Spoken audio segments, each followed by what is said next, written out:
La biologie cellulaire, c'est un domaine de la biologie qui prend la cellule comme objet central de ses études. Et l'un des instruments absolument fondamentaux de la biologie cellulaire, c'est le microscope, qui permet de voir les cellules dans des tissus, de voir l'intérieur des cellules. Alors ça peut être de la microscopie photonique ou de la microscopie électronique. Et c'est un domaine où il y a eu des révolutions importantes au niveau technologique avec des nouveaux apports de microscopie.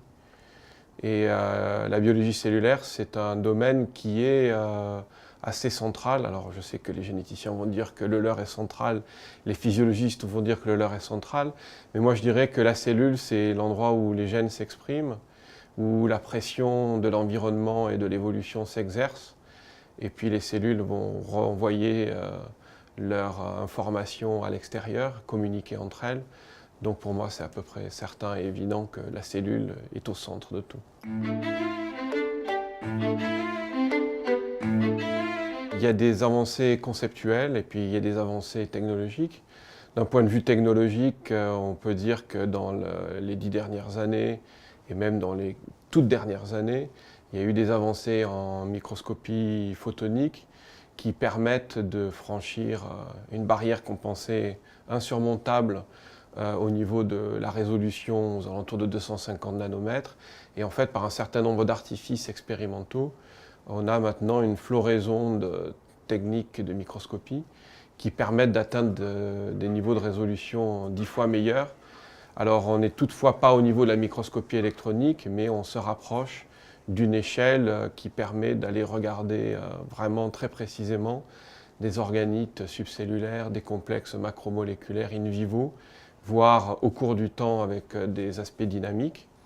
Et puis au niveau conceptuel, je crois que ce qui est très intéressant, c'est de voir maintenant la cellule comme un objet plastique très adaptatif et dans son environnement.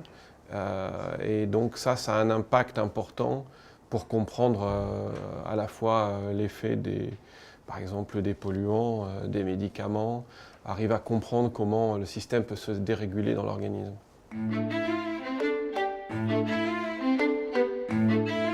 Comme toute biologie cellulaire, je suis tenté de dire qu'effectivement la biologie cellulaire a révolutionné la biologie et surtout de m'appuyer sur le fait que les prix Nobel 2013 de physiologie et de médecine sont 3 biologistes cellulaires et l'un est un neurobiologiste. Et ce qui montre bien toute l'importance de la dynamique qu'ils ont mise en évidence au niveau des compartiments intracellulaires.